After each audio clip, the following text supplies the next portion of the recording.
A lo largo de los próximos 25 minutos os voy a contar lo que es ENISA, lo que hacemos en ENISA, ¿vale? Y para empezar, ya que es lunes por la mañana, vamos a empezar con un breve vídeo para ir metiéndonos un poquito en contexto de lo que vamos a hablar hoy.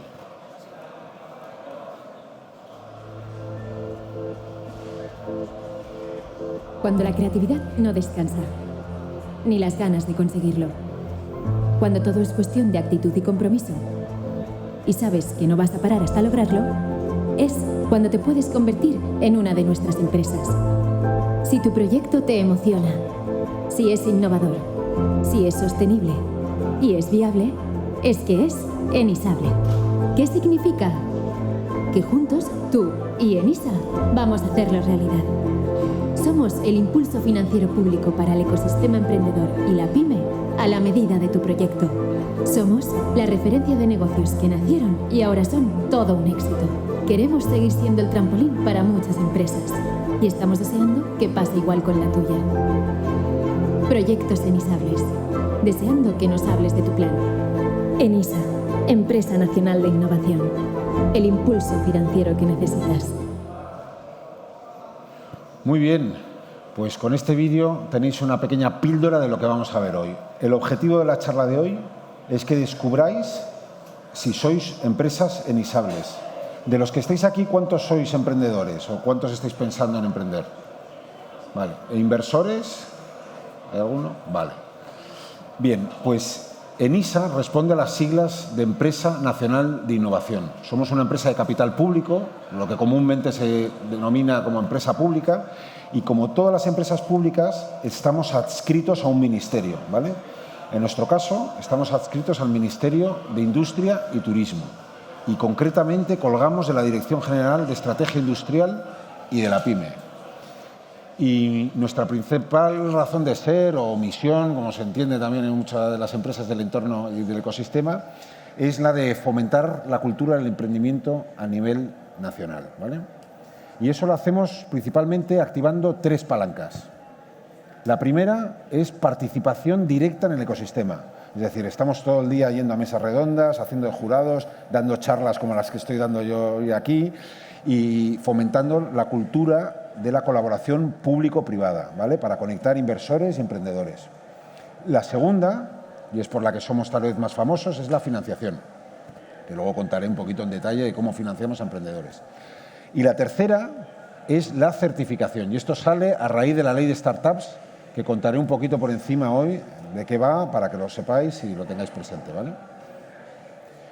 Pero bueno, hoy, a lo largo de esta charla, vamos a hablar de emprendedores, vamos a hablar de innovación, vamos a hablar de startups, y lo primero que hay que plantearse es ¿qué es la innovación? O sea, ¿a qué nos estamos refiriendo con ese término tan manido, tan sobao, si se puede decir, que es la innovación? Pues bien, el caso es que la innovación, hay tipos de innovación y hay formas de entender la innovación, ¿vale? Hay una forma que es la estricta de entender la palabra innovación y hay una forma que es la amplia de entender la innovación, ¿vale? Podemos ir también a tipos de innovación, como Clayton Christensen las define, ¿no? La innovación incremental o la innovación disruptiva, ¿vale? Si nos ceñimos al término estricto de la palabra, sería la innovación disruptiva. Por ejemplo, la creación del iPhone. Eso fue una innovación disruptiva. ¿Por qué? Porque viene a tumbar todo un mercado anterior y a crear un nuevo mercado, ¿vale? Y si nos referimos más al término amplio de la innovación, podrían ser las innovaciones incrementales. Es decir, cada iteración que ha tenido el iPhone desde 2007 hasta, 2007 hasta hoy en día, ¿no? En ENISA, el concepto que tenemos de innovación, y esto es muy importante que lo tengáis en cuenta, es ese sentido amplio de la palabra, ¿vale? No en el sentido estricto. El sentido estricto, vuelvo a incidir, puede ser el disruptivo, puede ser el que está centrado en el deep tech, que es, por ejemplo, donde se centrarían otras entidades tipo CDT. Nosotros nos sentimos muy familiarizados con esta descripción de la Fundación Cotec, que es la innovación es todo cambio, no solo tecnológico, basado en conocimiento, no solo científico, que genera valor, no solo económico. Y en este entorno es en el que nos movemos, ¿de acuerdo? Entendemos la innovación en el sentido amplio. Siempre pongo el ejemplo de si alguien monta una panadería, ¿qué tiene de innovador una panadería? Pues bastante poco, ¿no? Porque es un negocio que viene desde la época de los sumerios. Sin embargo, si esa panadería reparte el pan con un rider que se lo lleva todas las mañanas a los clientes y esos clientes pagan con un modelo de suscripción, pues sería una innovación en el modelo de negocio y una innovación en el canal de distribución. Y eso para Enisa se considera innovación. Sería una empresa enisable. Muy bien. Os contaba que en Enisa hacemos 3 cosas, ¿no? La primera es la de trabajo en el ecosistema. Aquí tenéis un mapa elaborado por la Fundación Endeavor, que es una fundación privada sin ánimo de lucro, que es la que engloba todas las scale-ups a nivel nacional, y en ese mapa veis un montón de puntitos y un montón de líneas. Cada línea representa una interacción dentro del ecosistema emprendedor y cada punto un agente. A mayor tamaño del punto es a mayor aglomeración de líneas de interacciones, ya sea de inversión, ya sea de apoyo, ya sea de mentoría y demás. Como veis, uno de los grandes iconos es Endeavor, otro Cedeti y Enisa, ¿no? Y esto precisamente es un poquito por el sentido amplio que tenemos de la palabra de innovación. O sea, somos un agente muy involucrado y muy metido dentro del ecosistema emprendedor, ¿no? Y todo esto, ¿para qué lo hacemos? Pues para ayudar, ¿no?, a los emprendedores. ¿Y con qué? Con la financiación. Y antes de entrar en el vehículo financiero que tenemos, poneros un poquito de contexto los números, ¿no? En qué ámbito nos estamos moviendo. En Enisa, en total, habremos desembolsado unos 9.400 préstamos, ¿vale?, a unas 8.200 empresas. Como veis, hay una diferencia entre el número de empresas y el número de préstamos. Es porque podemos financiar varias veces a las startups, ¿vale? Y en total hemos desembolsado unos 1.500 millones de euros, ¿vale? El año pasado desembolsamos 85 millones de euros aproximadamente a unas 508 empresas, ¿no? Y concretamente en Euskadi tenemos unos 320 préstamos desembolsados a lo largo de nuestra historia y por valor de unos 70 millones de euros. Aquí tenéis algunos ejemplos de empresas que han sido financiadas a nivel nacional por Enisa, ¿de acuerdo? Como veis, hay muchas empresas tecnológicas, porque claro, financiamos tecnología, financiamos innovación disruptiva, como TravelPerk, Wallapop, Jovan Talent, Smarttic, que es una plataforma de EdTech, precisamente para enseñar a los chicos más jóvenes matemáticas.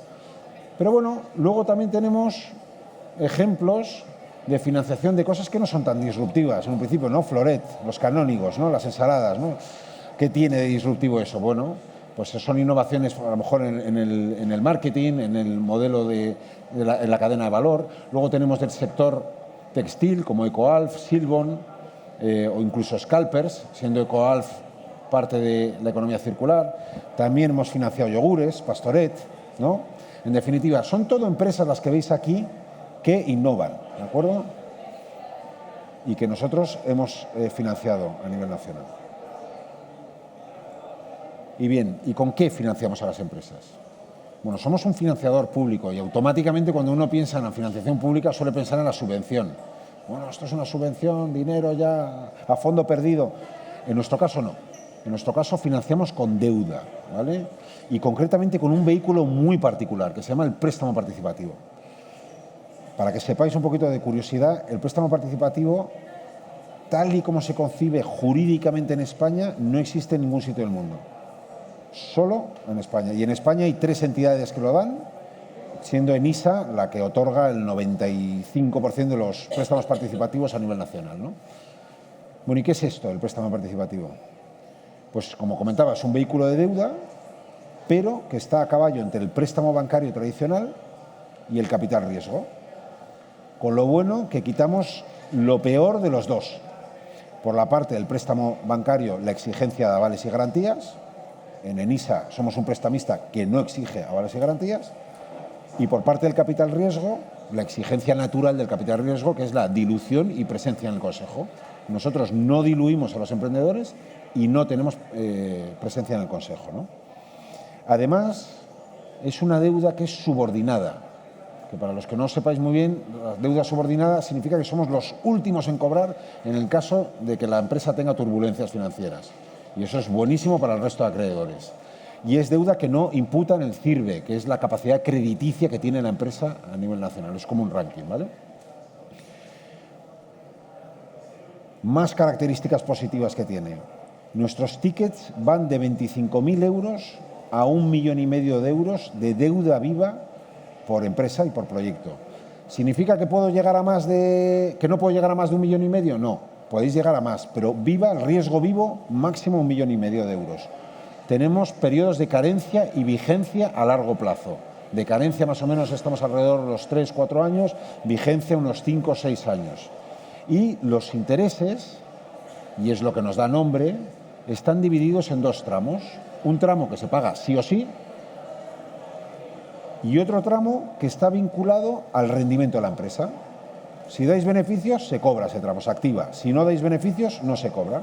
Entonces está muy bien para startups que están en fase todavía que no generan beneficios, estáis en fase de ideación, de generación de MVP, generación de producto y búsqueda del product market fit, pero también está muy bien para scale-ups que ya tienen su product market fit y le meten en el acelerador y quieren pasar a una fase de growth y vuelven a caer en beneficios negativos, ¿no? Y trabajamos con todos los sectores de actividad, salvo la promoción inmobiliaria, ahí sí en el sentido estricto, y el sector financiero también en el sentido estricto. O sea, sí financiamos idealistas o plataformas fintechs que hagan de intermediación, pero no agentes financiadores como tal, ¿no? Tampoco nos sentimos muy cómodos con el sector cripto, el sector del cannabis, que están todavía, bueno, pues en un limbo regulatorio que todavía no se sabe muy bien. Bueno, y si soy una empresa o soy un inversor que estoy pensando en invertir en alguna startup, ¿qué es lo que tiene que cumplir esa startup para poderse acercar a ENISA? Pues lo principal es ser una pyme, que eso, toda startup es una pyme por defecto. Lo segundo, estar domiciliada en España. Lo tercero, tener un proyecto innovador en ese sentido amplio de la palabra que he comentado antes. Y por último, el factor más importante, y esto es fundamental, tener cofinanciación. En ENISA no prestamos el dinero nunca de forma solitaria. Nosotros siempre acompañamos una ampliación de capital. Y puede ser una ampliación de capital por inversores externos o puede ser una ampliación de capital por los propios fundadores que, bueno, deciden levantar dinero, ¿vale? Y podemos llegar a acompañarla a razón de 1-1. Es decir, oye, levanto una ronda, yo qué sé, con un business angel que me da 50.000 euros, pues ENISA te puede prestar 50.000 euros. Te diluyes menos y empiezas con el tanque de gasolina, pues bueno, más lleno para afrontar tu inicio de actividad, ¿no? Este es el factor más importante, ¿de acuerdo? Bueno, si habéis hecho antes los números, más o menos, financiamos unos 500 proyectos al año, una media de 85 del último año. Yo os digo que los últimos años la media nacional de ENISA ha sido unos 100 millones de euros por año.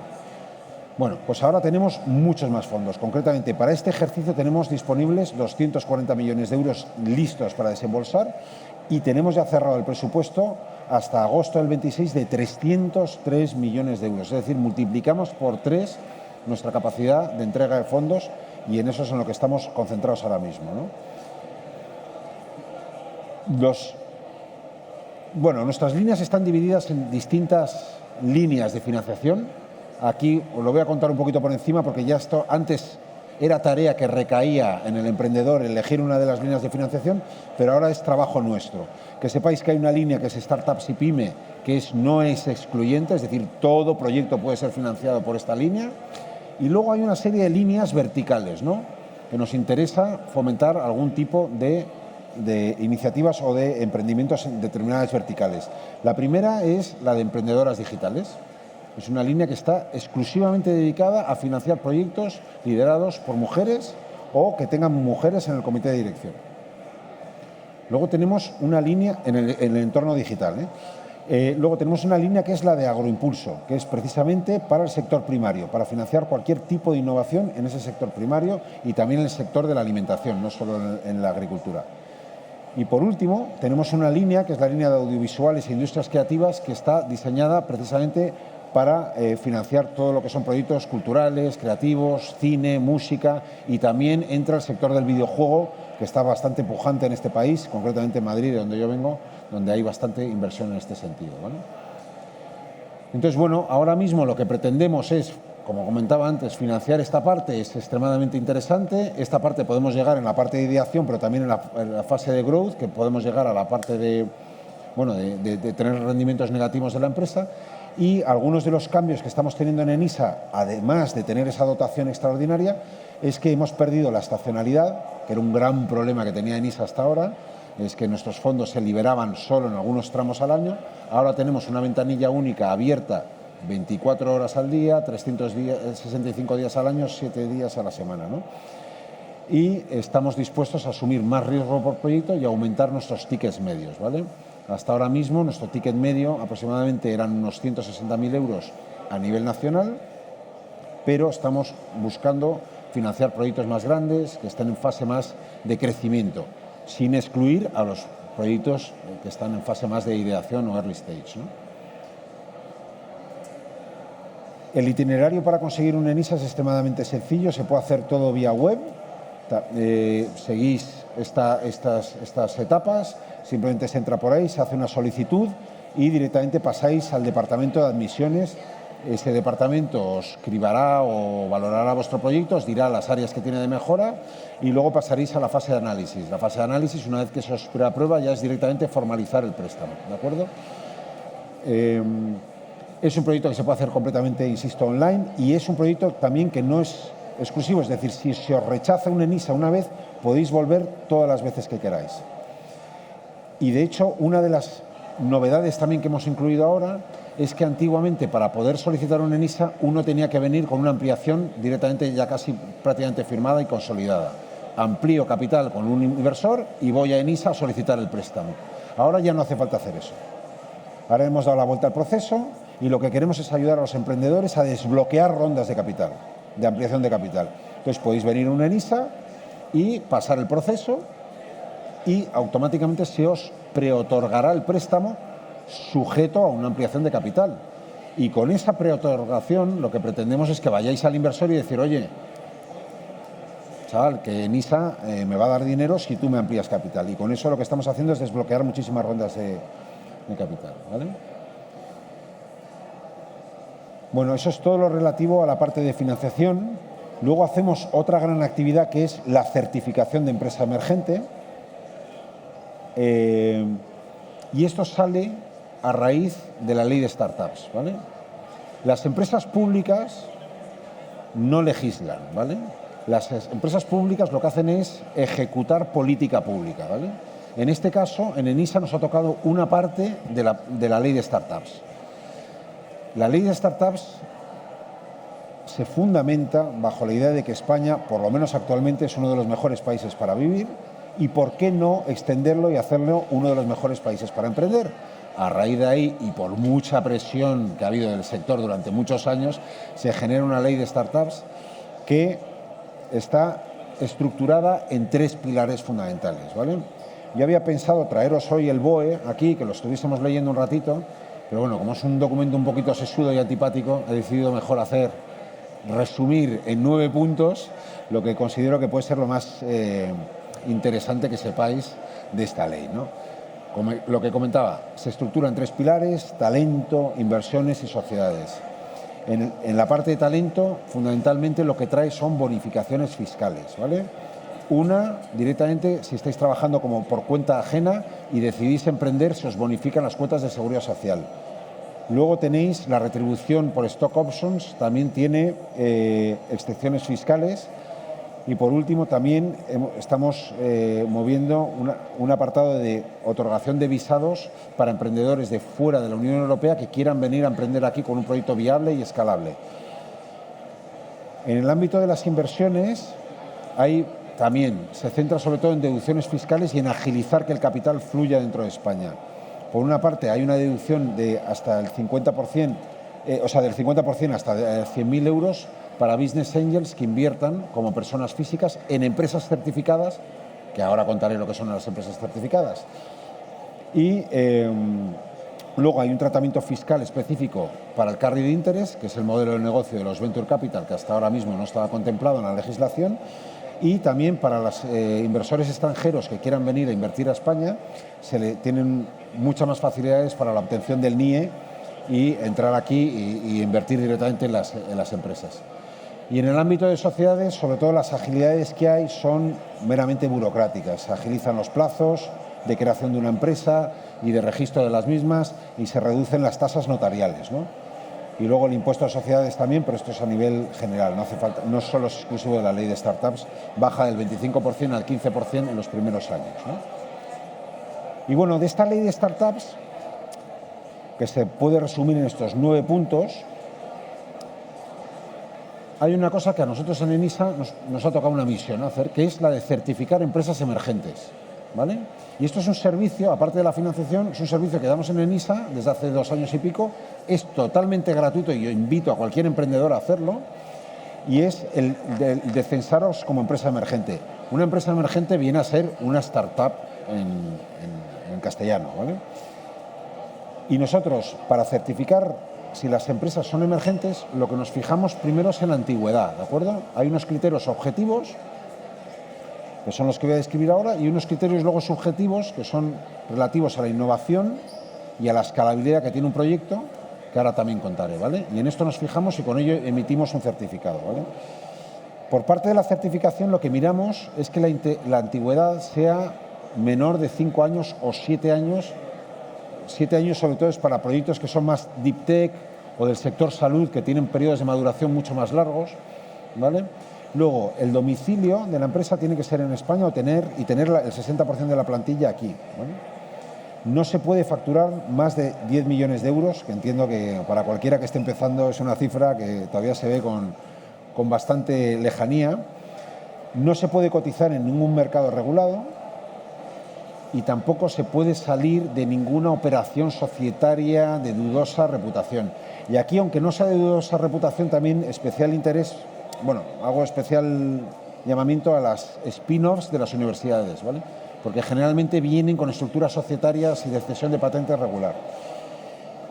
Y bueno, estos son los criterios, por así decir, objetivos que miramos. Y a partir de ahí, cuando una empresa pasa estos filtros, lo que hacemos es medir unos criterios más subjetivos que dependen ya más del mercado y de cómo se interpreten, que son el carácter innovador de una empresa y el carácter de escalabilidad de la misma, ¿vale? Por parte de la innovación, nosotros lo que nos fijamos es sobre todo que la empresa, pues, ver si tiene patentes, si tiene modelos de utilidad, si tiene marcas registradas, si la tecnología es propia. En definitiva, nos fijamos un poquito en este tipo de cosas. Luego, como nosotros tenemos un concepto de innovación amplio, también nos fijamos mucho en qué está innovando. Es decir, ¿es una innovación en la cadena de valor? ¿Es una innovación, lo que os contaba antes, una innovación en la distribución del producto o servicio? ¿Es una innovación en el marketing? ¿Una innovación en el modelo de negocio? Es decir, no tiene por qué ser una innovación puramente tecnológica, patentada y demás. Deep Tech, que es lo que financiaría, por ejemplo, un CEDETI, ¿no? O algunos fondos de capital riesgo que solo invierten en eso. Y una vez tenemos esto más o menos claro, lo que nos fijamos es la escalabilidad, ¿no?, de la empresa. ¿Y esto de la escalabilidad cómo se mide? Bueno, pues una cosa que miramos mucho es si hay competidores. Si hay competidores, y a ver cómo les va. Esos competidores están cogiendo bien de mercado, crecen. Luego miramos también si hay competidores en unos mercados parecidos, es decir, por ejemplo, en Estados Unidos este tipo de solución se está haciendo, no se está haciendo, cómo van, crecen. Bueno, pues esto ya nos da unos ciertos mimbres de si va a escalar o no. Luego, lo fundamental, miramos el tamaño del mercado, es decir, hay empresas que son fantásticas, pero que se circunscriben a mercados tan pequeños y tan de nicho que por su naturaleza no van a escalar, ¿no? Luego también miramos mucho el modelo de negocio, ¿no? Hay modelos de negocio, sobre todo los negocios basados digitales, SaaS o marketplace, que escalan muy bien porque tienen un desacoplamiento entre los ingresos y los gastos, ¿no? Eso también es un criterio que miramos mucho, ¿no? Y bueno, con estos criterios y luego el más importante, que es la ambición que tiene el equipo directivo de esta startup, pues venimos a definir si una empresa es escalable, ¿no? Y con todos estos criterios que comentaba antes, los objetivos y los subjetivos de innovación y escalabilidad, certificamos a las empresas como emergentes. Llevamos aproximadamente unas 1.800 empresas ya certificadas en 2 años y pico, y esto lo que les otorga es básicamente un sello, como el que podéis ver ahí, un sello, y entráis en un ranking de empresas a nivel nacional, gozáis de visibilidad. Y lo que se pretende con este ranking es que gocéis de visibilidad para conseguir clientes, conseguir proveedores, acercaros a inversores. En definitiva, en las primeras etapas de crecimiento de una startup, pues que goce ya de un poquito de respaldo público, sin ningún tipo de interés, nada más que el de fomentar la cultura del emprendimiento en este país, ¿no? Aquí veis algunas de las empresas que han sido certificadas por ENISA. Como veis, la certificación no son las mismas que están financiadas, es decir, son servicios que van por caminos distintos y ahora mismo lo que estamos haciendo también es crear ciertas sinergias entre ellos. Ahora mismo, si te financias con ENISA, automáticamente puedes pasar a ser una empresa certificada si cumples los criterios objetivos, y también, si estás financiado por ENISA, puedes directamente pasar a certificarte de una forma más rápida, porque todo el dossier pasa de un lado a otro, ¿no? Y bueno, esto es lo que hacemos en la Empresa Nacional de Innovación. Simplemente por recapitular, lo que hacemos es eso: fomentar la cultura del emprendimiento y la colaboración público-privada en este país, uniendo emprendedores e inversores, financiar empresas con nuestro préstamo participativo, nuestro vehículo de deuda, y por último, certificar empresas como emergentes con el fin de que gocen visibilidad y ayudarlas en las primeras etapas de su crecimiento y lanzamiento. Ha sido un placer.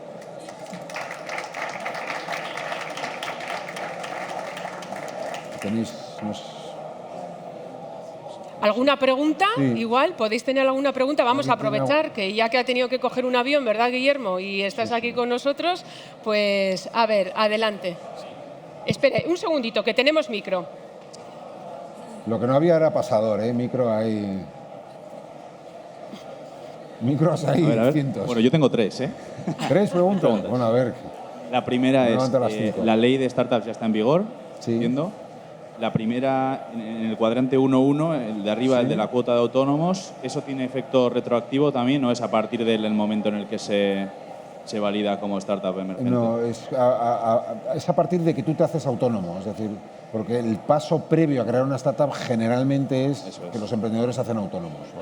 Vale. Una vez que te haces eso, se te bonifican esas cuotas. Vale. Después, la otra es, decías que financiabais a razón 1.1 o hasta 1.1, Eso es. pero normalmente es ¿en qué porcentajes nos estamos moviendo de frecuencia? 70%. 70%. O sea, para Quédate hacer con unas las cifras, estimaciones contamos con un 70%. Cuenta con un 70 y te vas a quedar bajo. Generalmente 70-80, pero bueno, no Vale. quiero generar falsas expectativas. Llegamos a 1.1 y en muchísimos proyectos llegamos a 1.1. Vale. Y la tercera pregunta se me ha olvidado, así que luego si se me vuelve a ocurrir... Nada. Había otra pregunta por aquí. Muy bien, sí, por aquí Si no estaré delante, por aquí. ¿verdad? Adelante. Hola Guillermo, bueno, mi pregunta es más sencilla. ¿Qué tan avanzada tiene que estar una pyme para poder pues, contactarlos? ¿Qué tan en cuanto a ventas se refiere? Vale, o sea, tiene que estar constituida la empresa, ¿vale? No hace falta que tengas nada de ventas, ni para la certificación ni para la financiación, ¿vale? O sea, puedes ir con 0 ventas. Básicamente en ENISA la forma que tenemos de evaluar los proyectos es una mezcla entre un banco y un fondo de capital riesgo. El banco mira una serie de ratios financieros, pero proyectados hacia el pasado. Dice, oye, ¿tú quién eres? ¿Qué has hecho en el pasado? ¿No? Como los emprendedores en general no tienen nada de eso, nosotros lo que hacemos es coger esos ratios y proyectarlos hacia el futuro. Oye, cuéntame qué vas a hacer, ¿no?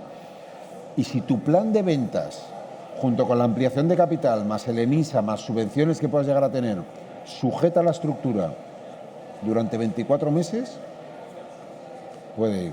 Entonces, puedes venir con 0 ventas, pero obviamente en algún momento tienes que tener, por lo menos, proyectadas, ¿no? Gracias. Sí. Sí. Pues mira, A ver, espera. sí. Espera, Icharon. Venga, Herrera. Bueno, que aquí tenemos régimen fiscal un poco distinto y luego hay algunos organismos que tienen funciones parecidas al ENISA. Correcto. Entonces, no sé si contempláis esto y si sabría responder cómo es esto de compatible con, por ejemplo, un Elkargi o préstamos participativos de entidades homólogas al ENISA, pero en el País Vasco. Es totalmente compatible. O sea, el de ENISA se puede apalancar junto con otra deuda que tengas. Es verdad que en nuestra forma de evaluar las empresas se castiga que estén muy endeudadas, ¿vale? Empresas que vienen excesivamente endeudadas con poca generación de ingresos, hostia, puedes venir con poca generación de ingresos, pero sin deuda. Como vengas ya endeudado, ya es una mochila que nosotros lo miramos. No, pero si por ejemplo planteas una ronda nueva y dices, bueno, pues voy a apalancar mi inversión privada con un Elkargi y con un Enisa. Perfecto. Perfectamente. Eso es perfectamente compatible. Vale. Somos complementarios al 100%. Y efectivamente, antes mencionaba que hay una serie de entidades en España que dan préstamos participativos. Una es aquí en el País Vasco, en Valencia y en Cataluña también. Vale, muy bien. Gracias. Vale.